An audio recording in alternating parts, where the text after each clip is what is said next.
મુજપુર ગંભીરા બ્રિજની કામગીરી પૂરજોશમાં ચાલી રહી છે। તમામ મશીનરી સાથે રાત દિવસ કામગીરી હાથ ધરાઈ છે। મહીસાગર નદીના પટ પર માટીનો રસ્તો બનાવીને પિલરની કામગીરી લાઇટ વ્હીકલ માટે દુર્ઘટનાગ્રસ્ત બ્રિજ પુનઃ શરૂ થાય તેવા માટેની શક્યતાઓ હાલ વ્યક્ત કરવામાં આવી રહી છે। બ્રિજનો નમેલો સ્લેબ કટ કરીને સરખો કરાયો છે।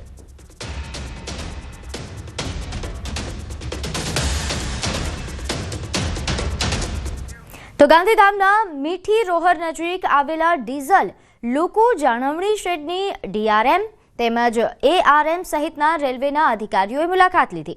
આ એક પ્રકારનું ડીઝલ લોકોની જાળવણી માટેનું યુનિક કેન્દ્ર છે। અહીં 250 લોકો ડીઝલ લોકો પાયલટ જે છે તે મેન્ટેન થતું હોય છે, જેમાં કોઈ ઓઇલ લીકેજ કે ગંદકી નથી।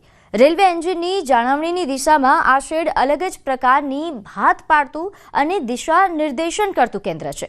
અહીં ડ્રેસ કોડ પણ દરેક લોકો કરતાં અલગ છે। દરેક કર્મચારી પહેલા આવીને પોતાનો લોકલ ડ્રેસ બદલે છે અને પછી કામે વળગે છે। કચ્છમાં રેલ ક્ષેત્રમાં વિવિધ વિકાસના કાર્યો હાથ ધરવામાં આવ્યા છે, જેથી લોકોને ફાયદો થશે।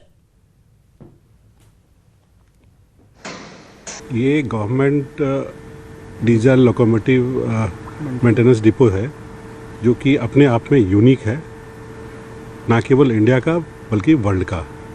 यहाँ 250 डीजल लोको मेंटेन होते हैं और यहाँ का जो स्टाइल है काम करने का वो यूनिक है। आप पूरे सेट में स्ट्रक्चर को देखिए, कहीं भी कोई ऑयल लीकेज नहीं, कहीं भी गंदगी नहीं, कहीं भी ये नहीं। WDG 4G 6G ये हॉर्स पावर के मामले में देखा जाए तो 6000 हॉर्स पावर और 4500 हॉर्स पावर का लोको है। वर्ल्ड में 6000 हॉर्स पावर के बहुत कम लोको हैं, उनमें ये एक है। भारतीय रेलवेનું એક યુનિક ડીઝલ શેડ એટલે કે ગાંધીધામમાં આવેલું આ યુનિક શેડ છે। ત્યાં આપ જોઈ શકો છો કે યુનિક એટલા માટે કહેવામાં આવે છે કે કર્મચારીઓના ડ્રેસ કોડથી લઈ અને તમામ વ્યવસ્થા અલગ પ્રકારે છે તે કરવામાં આવેલી છે। 6 લાઇન છે કે જ્યાં 5 લાઇન ઉપર એક સાથે કામ ચાલે છે। 15 એન્જિનનું એક સાથે છે તે મેન્ટેનન્સ થાય તે પ્રકારની વ્યવસ્થા તે કરવામાં આવી રહી છે। અત્યારે એન્જિન છે કે જ્યાં આપ જોઈ શકો છો કે કર્મચારીઓ દ્વારા જે એન્જિન છે તેનું મેન્ટેનન્સ છે તે કરવામાં આવતું હોય છે।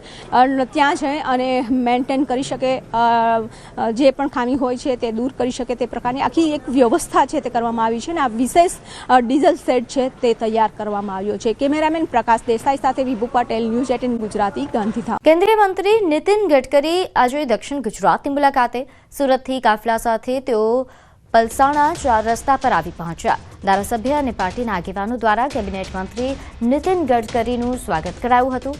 અહીં પલસાણા અંડરપાસ બનાવવા માટે નીતિન ગડકરીને રજૂઆત કરાઈ હતી। ટૂંક સમયમાં અંડરપાસ બનાવી આપવા માટે મંત્રી દ્વારા ખાતરી પણ આપવામાં આવી। નીતિન ગડકરી વલસાડના ડુંગરી રોલા ખાતે જવા માટે રવાના થયા હતા।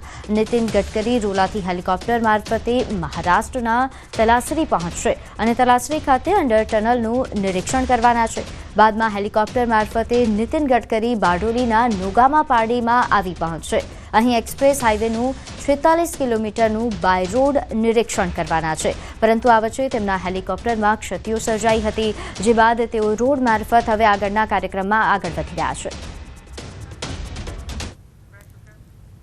સુરેન્દ્રનગર જિલ્લા કલેક્ટર કચેરી રાષ્ટ્રીય દલિત અધિકાર મંચ દ્વારા લેખિત રજૂઆત કરવામાં આવી। ધારાસભ્ય જિગ્નેશ મેવાણીના પોલીસ સામે આકરા પ્રહારો મુદ્દે સમર્થન આપીને જણાવાયું કે ભ્રષ્ટ અને હપ્તા લઈ બુટલેગરોને છાવરતા પોલીસ અધિકારીઓ અને કર્મચારીઓના પટ્ટા ઉતારવાની વાત કરી હતી, જે પોલીસ નૈતિકતાથી પોતાની ફરજ બજાવે છે તેવા પોલીસ માટે વાત નહોતી કરાઈ। તેમજ જિલ્લામાં દારૂ સહિત ડ્રગ્સ જેવી અસામાજિક પ્રવૃત્તિઓ બંધ કરાવવાની માંગ પણ કરવામાં આવી।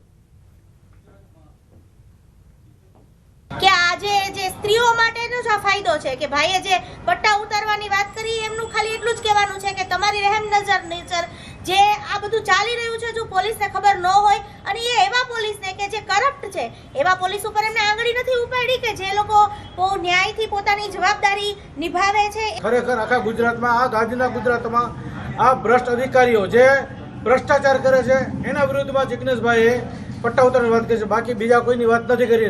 અને નૈતિકતા વાળા જે પોલીસ અધિકારી છે એની કોઈ વાત છે નહીં આમાં। આગળ વાત અમદાવાદ કરશે કોમનવેલ્થ ગેમ્સની યજમાની, જે સમગ્ર દેશ અને ગુજરાત માટે ગૌરવની ક્ષણ છે.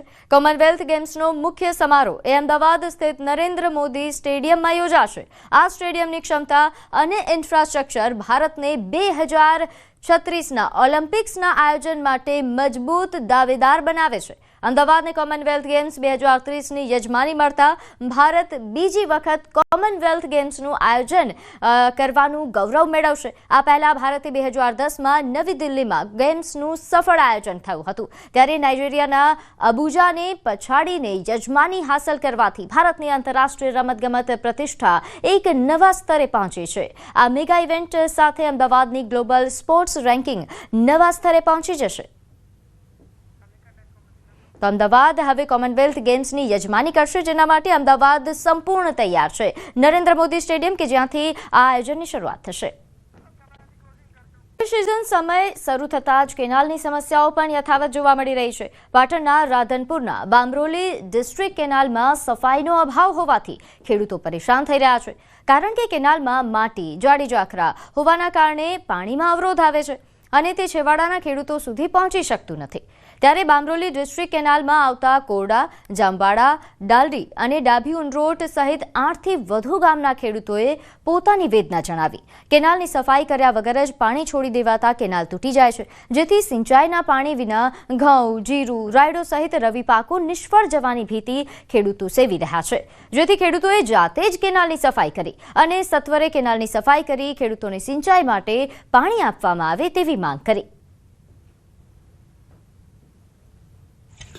પાણી હજુ 15 દાડા પહેલાં જોતું હતું, અત્યારે પાણી આવ્યું નથી. ખેડૂતોને જીરો પોંખલ પડ્યા છે. કોઈના ક્ષેત્રમાં પાણી પહોંચતું નથી. 2 કલાક કેનલ આવે છે અને બંધ થઈ જાય છે. પછી જે કેનલ હમી કરવાની હતી એ હમી કેનલ થઈ નથી. ચારે બાજુ ઝાડ પડ્યા છે, રેત પડી છે, બધું તૂટલ પડ્યું છે. 2-3 કલાક થઈને ફોન કરી કે કેનલ તૂટી ગઈ છે, ક્ષેત્રમાં પાણી પહોંચતું નથી. 3 દિવસ વધુ પડ્યો હતો ને વરસારું, એટલે કેનલ આખી છે ને માટીથી ભરી ગઈ છે. એટલે એને સાફ કરવાની જરૂર છે અને સાફ કરી હતી પણ પૂરતી કરી નથી. તેથી કરીને પાણી આવે છે પણ આગળ તૂટી જાય છે, એટલે વારંવાર બંધ કરવી જોઈએ છે કેનલ. એના કારણે અમે બધા ખેડૂતો હેરાન થઈ રહ્યા છે. 15 થી 20 દી હાવ લેટ જ છે, એમાં કઈ વીતેવું જ નથી. કોણ કેનાલમાં શું પરિસ્થિતિ? કેનલ સાફ નથી. કેનાલની પરિસ્થિતિ એવી છે કે સાફ સફાઈ છે નહીં પૂરી. તો સૌરાષ્ટ્રમાં પડેલ કમોસમી વરસાદને લઈને કેન્દ્ર સરકાર દ્વારા નુકસાનીનો તાગ મેળવવા રાજકોટમાં ટીમ મોકલવામાં આવી. રાજકોટમાં થયેલ નુકસાનીનો તાગ મેળવ્યો. ખેતી, માર્ગ મકાન તેમજ PGVCL વગેરે વિભાગોને થયેલા નુકસાનનો પણ સર્વે કરવામાં આવ્યો. વિવિધ ક્ષેત્રોમાં થયેલી નુકસાનીની વિસ્તારથી વિગતો મેળવવામાં આવી. ખેતી પાક સહિતના નુકસાનીનો સર્વે કરીને કેન્દ્ર સરકારને રિપોર્ટ ઉપરોક્ત કરાશે.